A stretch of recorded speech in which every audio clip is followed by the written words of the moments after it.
노트 10, 노트 10, 노트 10, 10.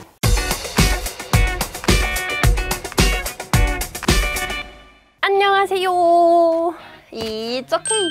민성입니다. 오늘은 또 제가 어떤 OK를 할 거냐면요. 제가 갤럭시 노트 10 플러스를 구입했잖아요. 구입을 하고 나서 일주일 정도 열심히 사용을 해봤는데 제가 느낀 솔직한 후기들을 말씀드리려고 합니다. 일단 이 디자인을 먼저 말씀드릴게요. 디자인은 군더더기 없이 굉장히 예뻤습니다. 뒷면이고 앞면이고 할 거 없이 제 마음에 쏙 들었어요. 사실 그동안 갤럭시는 다 좋은데 특히 이 뒷면이 좀 빈약하다라고 생각을 했었는데 이번에 저의 인식이 완전히 바뀌게 된 계기였습니다. 이번 갤럭시 노트 10의 핵심은 뒷면이라고 해도 될 정도로 굉장히 예쁘고 전반적으로 너무 마음에 들었어요. 그리고 뒷면 소재도 마음에 들었는데요. 아이폰을 쓸 때 전 항상 거울 케이스를 썼거든요. 그런데 이번 갤럭시 노트 10 플러스에는 자체 거울이니까 그럴 필요가 없어서 편리하더라고요. 사소한 거지만 전 아주 만족스러웠습니다. 그리고 무엇보다 가장 마음에 들었던 거는 바로 이 넓은 화면입니다. 6.8인치 시네마틱 인피니티 디스플레이가 탑재되어 있는데요. 굉장히 만족스러워요. 뭐 갤럭시의 화면은 항상 만족스러웠지만 이번에는 펀치홀의 크기가 더 작아져서 그런 것 같기도 해요. 이미 아이폰을 사용하고 있는 입장에서 이 펀치홀, 노치는 조금 익숙해졌지만 그래도 펀치홀이 작으니까 더 편하네요. 그리고 화면이 크다 보면 손으로 한 번에 잡기 부담스러울 수도 있잖아요. 그런데 이번 갤럭시 노트 10 플러스는 6.8인치인데도 불구하고 무게도 그렇고 그립감도 그렇고 큰 불편함이 없었습니다. 그렇지만 저는 손이 큰 편이라서 그런 거고요. 손이 작으신 분들에게는 조금 부담스러울 수도 있을 것 같네요. 손이 작은 친구가 만져보니까 휴대폰이 커서 금방 떨어뜨릴 것 같다고 하더라고요. 음향 역시 만족스러웠는데요. 돌비 애트모스를 키니까 더욱더 풍부한 음질을 즐길 수 있더라고요.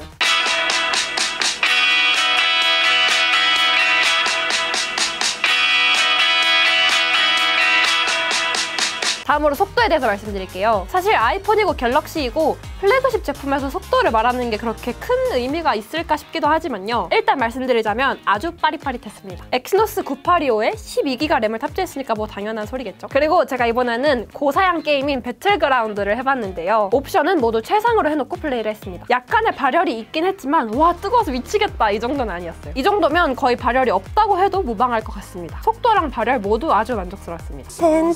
배터리에 대해서도 말씀드려야 할 것 같은데요. 제가 아침 9시부터 밤 10시까지 사용을 했는데 배터리가 40% 정도 남아있었어요. 밖에서 영상이나 웹툰을 보거나 웹서핑을 많이 했음에도 불구하고 배터리가 상당히 오래 갔습니다. 갤럭시 노트 10 플러스를 쓰면서 배터리 때문에 짜증났던 적은 없는 것 같아요. 다음으로 카메라를 살펴보면요. 갤럭시의 카메라는 언제 어디서든 최고의 성능을 보여줬기 때문에 이번에도 저의 기대를 저버리지 않더라고요. 그리고 특히 제가 이번 갤럭시 노트 10 플러스에서 가장 마음에 드는 거는 셀프 카메라 기능인데요. 그동안은 아무리 갤럭시의 카메라가 좋다고 해도 셀카를 찍었을 때 오이 현상이 있기 때문에 약간 내외를 했었는데요. 사실 그렇게 큰 기대를 하지 않고 카메라를 켜봤는데 진짜 없어졌네 할 정도로 오이 현상이 많이 줄어들었습니다. 사운드 줌인 기능도 나쁘지 않았습니다. 그런데 이게 확대를 했을 때 딱 내가 원하는 부분의 소리를 높여준다기보다는 전체적으로 소리를 높여주는 것 같아요. 네, 사운드 줌인 기능이 잘 들리나요?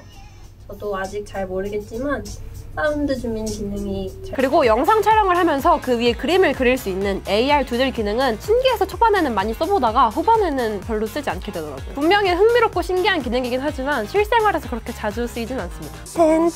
이제 노트의 상징이라고 할 수 있는 이 S펜을 보면요. 블루투스뿐만이 아니라 제스처 인식을 통해서 다양한 기능을 할 수 있는데요. 이거 역시 초반에만 신기해서 많이 써봤지 실생활에서 그렇게 많이 안 쓰게 되더라고요. 음향을 줄이거나 다음 곡으로 넘겨지는 게 신기하긴 합니다. 그런데 그냥 손으로 하는 게 더 빠르고 편해요. 사진을 찍을 때도 S펜으로 확대나 축소, 카메라 모두 변경을 할 수 있지만 이거 역시도 그냥 손으로 하는 게 더 낫더라고요. 그래도 손글씨를 텍스트로 바꿔주는 기능은 많이 쓸만했습니다. 물론 제가 지금은 휴학을 한 상태라서 메모를 할 일이 많진 않지만요. 조별 과제를 할 때나 간단하게 필기를 이렇게 메모하고 공유해야 할 때 손글씨로 보내는 것보다 텍스트로 변환을 해서 보내면 더 깔끔할 것 같다고 생각을 합니다. 다음으로는 갤럭시 에코시스템에 대해서 말씀드릴게요. 이미 이전 영상에서도 말씀드렸지만 갤럭시 연동성 굉장히 좋습니다. 윈도우 연결과 다른 기기에서 전화나 문자하기 이런 기능들은 그동안 갤럭시에서 가장 취약했던 점을 많이 보완한 것 같아요. 그리고 제가 가장 좋아하는 지문인식에 대해서도 언급을 하고 갈게요. 제가 갤럭시 A50을 썼을 때는 화면 내장 지문인식이 뭐 있으나 마나 했는데 이번에는 진짜 박수를 치게 되더라고요. 인식률이 굉장히 빠릅니다. 그리고 지문인식 말고 얼굴인식도 있긴 합니다. 뭐 다들 아시겠지만 저는 근데 얼굴인식보다는 지문인식을 훨씬 선호해요. 그리고 지문인식만으로도 충분히 편했기 때문에 얼굴인식은 굳이 따로 하지 않았어요. 이제 또 또 가장 중요한 가격 이야기를 해야 될 것 같은데요. 일단 갤럭시 노트 10 일반 모델이 124만 8,500원입니다. 그리고 갤럭시 노트 10 플러스 256기가가 139만 7,000원이고 512기가가 149만 6,000원입니다. 사실 부담이 안 되는 가격은 절대 아닙니다. 자, 그런데 우리가 생각해야 되는 건 2018년 작년에 출시된 아이폰 XS의 가격입니다. 아이폰 XS 맥스 가장 저렴한 모델이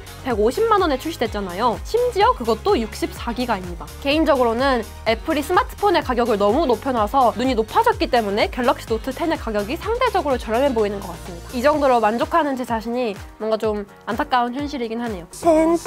오늘도 최종적인 결론을 말씀드리면요. 정말 혁신적인 기능이 추가됐다고는 말씀 못 드리겠습니다. 혁신적이진 않지만 이번에 삼성이 작정하고 만든 잘 만든 스마트폰이라는 생각은 들어요. 디자인부터 기능까지 전체적으로 뭐 하나 빠질 게 없는 스마트폰입니다. 지금까지 스마트폰 시장은 애플이 앞서가면 삼성이 따라가는 듯한 느낌을 받았잖아요. 그런데 이번 갤럭시 노트 10부터는 완전히 뒤바뀐 것 같습니다. 애플이 이제 삼성을 따라가야 하는 처지가 된 것 같네요. 진성 엽등이로서 진지하게 갤럭시에 흔들리고 있는 건 이번이 처음인 것 같습니다.